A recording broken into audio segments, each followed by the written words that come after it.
How are you doing today, sir? I'm doing well. How are you doing? Good to see you again. I'm doing very well. I have spoken to you now all around the world for this show, and I love it. Yeah, it's true. Yeah, wow.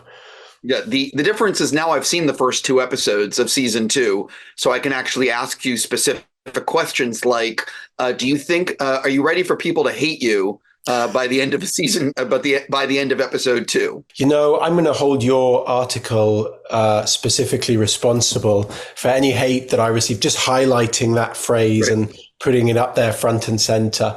I'm ready for people to think that they dislike me and then realize that they love me, which I'm also going to hold you responsible for. Sure. Well, one of the things with episode two, and I'm going to run this after the first two episodes have aired, is that there's a lot more going on than with your character and what pulling the strings, if you will, than perhaps the audience expects in episode one. So, what can you sort of tease about some of that, especially like having Halsey locked up, the artifact, et cetera, et cetera? Yeah, and the web just keeps getting revealed as the season goes on. Ackerson has his hand in everything, and he's playing a big game, and he's doing that by sort of trying to manipulate and puppeteer all of the different pieces in the game, all of the different players.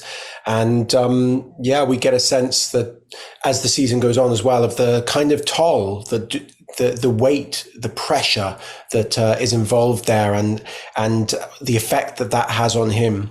And we'll also start to delve into his private life as well. We'll start to understand why he is like he is, and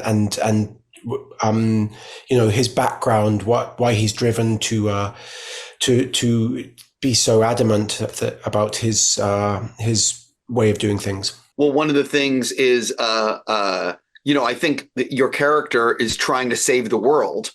And when, because David and Kiki and I already spoke about this, but when you're talking to Cortana about the 97%, I mean, that could be about saving the human race, or things like that, like would you say that your character is, you know what I mean, trying to do things on that scale? Absolutely. His ultimate goal is the survival of humanity.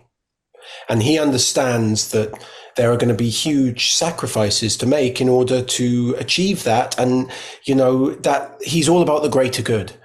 And so he's going to butt heads along the way with people. There are going to be people who don't want to initially fall in line. But what he has is this unequivocal belief that his way is the right way. And it's the only way. And so everybody needs to just get on board, and he will bring them on board however he has to. So one of the things about the first two episodes is that the Covenant, it feels like it's darker. It feels like the galaxy is in a more dangerous place, and the Covenant just seems scarier.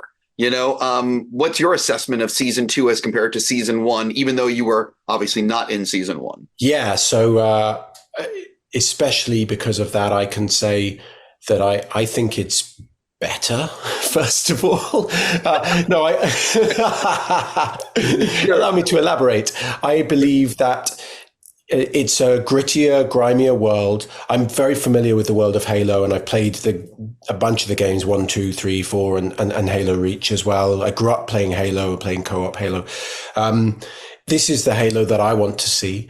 It's definitely, it sustains the action more consistently throughout the season, and yet it's more character driven. It really delves into the backstories of the character. It helps us to relate to these real human beings in this elevated fantasy setting. So for me, that is what I want to see, because now I'm connected to the characters. Now I care about it. There are stakes, so I think certainly the aesthetic has improved and become more to my taste, but also the politics and the back and forth, the push and pull and the play between the characters is focused on. I actually don't know. Does your character get involved in any of the action in season two?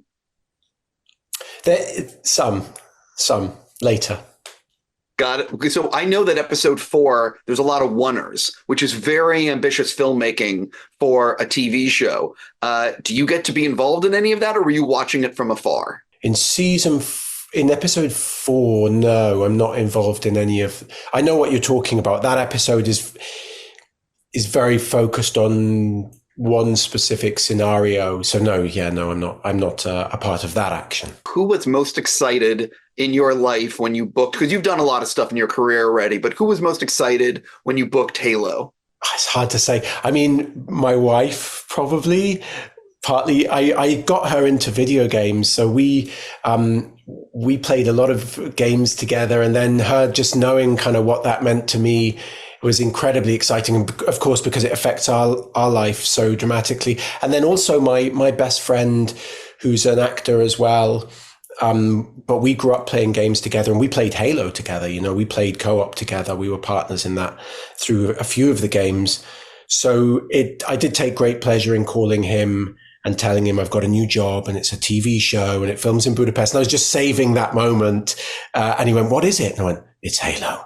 What? So yeah, that was exciting. What ended up being your favorite stuff to film in season 2? Was it like, a certain character moment, or was it, what can you say? I loved so much of it. I really enjoyed filming my first scene that I have, the introduction of Ackerson, because that was the first scene I filmed as well. So that was it presented its own set of challenges. But I think in episode 3, there's a chance to glimpse Ackerson in a more sort of personal, private setting, and to see him interact with family members and to understand a little bit more about the man behind the position, and so that was probably one of the scenes there was probably my favorite scene, because there was an opportunity to really see the cracks in the armor and to play a little of the vulnerability, to see the pressure seeping in. I know that you guys did karaoke when you were filming in Budapest. So what was your karaoke song? Oh, I didn't do any karaoke in Budapest, but really? Really. I didn't but if I was to do a go-to karaoke song, do you know, my wife and I volunteered for karaoke when we went out a while ago, and we put ourselves in to do Bohemian Rhapsody, which could have been the biggest mistake of our lives. Luckily, it was with a band, and the guitarist wasn't there that day, and they said he can't play it, our replacement guy, so you're gonna have to do something else. And we settled for Creep by Radiohead, a much safer choice in karaoke. But maybe that'll be it. Maybe one day I'll get to live that dream, or Nightmare. Right. It's a very tough song to do unless you're unless you're really wasted and everyone else is wasted, and then it's fine. I think that's the key. Everybody else has to be intoxicated. 100%. So you've done a lot of stuff in your career. If someone has never seen anything you've done before, what is the first thing you'd like them watching, and why? Well, I want them to watch Halo season 2, because I feel like, just as we constantly evolve as people, we evolve as actors as well. And so I feel like my work is growing and hopefully getting better. And I think that I was able to implement some of that here. I'm also really, really proud of the show, because I feel there's it's such an adult show. It's great. It's nuanced and layered, and there's so much subtext. Also, my wife and I have a production company, Morgan White Productions, and we acquired the rights to a New York Times best-selling fantasy book, which we're developing. So when I shoot that, I really am excited for people to see that, because I'm just such a fan of genre, horror, fantasy, and sci-fi. So yeah. I'm out of time. Otherwise, I would have done a follow-up on what you just said. So I will just say congratulations on this. And I really hope it's a huge hit and, everyone loves it. Oh, thank you so much. Thanks, Steve. Thank you, mate.